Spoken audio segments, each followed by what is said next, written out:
जयनगर से जनकपुर कुर्था 35 किमी बड़ी रेल लाइन एक माह से बनकर तैयार है, लेकिन इस पर ट्रेनों का परिचालन नहीं शुरू हो सका है। जनवरी में ट्रेन परिचालन की संभावना थी। विश्वस्त सूत्रों से मिली जानकारी के अनुसार नेपाल सरकार की उदासीनता के कारण ट्रेन परिचालन में विलंब हो रहा है। जयनगर से जनकपुर कुर्था बड़ी रेल लाइन का निर्माण एर्कॉन की ओर से पूरी कर लिया गया है। रेल लाइन बनकर तैयार है। इस पर करीब 30 रैक मालगाड़ी जा चुकी है।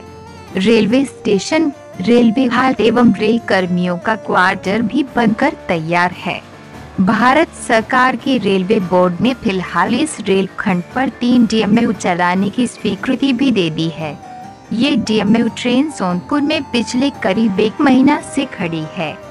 बड़ी रेल लाइन के चालू होने में अभी और समय लगेगा। रेलवे बोर्ड ने कोंकण रेलवे को जयनगर कुर्था भाया जनकपुर रेल खंड पर ट्रेन परिचालन का जिम्मा सौंपा है, लेकिन अभी तक कोंकण रेलवे से कागजी प्रक्रिया पूरी नहीं हुई है। 3 DMU ट्रेन में से 2 चलेंगी, एक सुरक्षित रहेगी।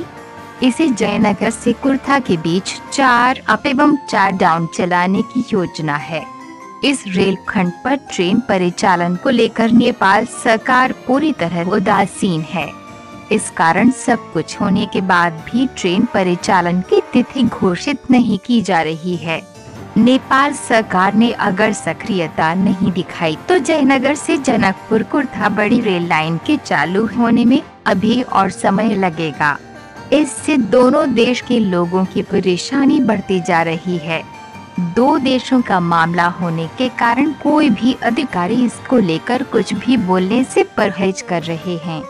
सीमावर्ती संतोष कुमार, संजय कुमार, अशरफ, जयनंद यादव सहित कई लोगों ने बताया कि दोनों देश के अधिकारी व जनप्रतिनिधि को शीघ्र ट्रेन परिचालन की घोषणा करनी चाहिए।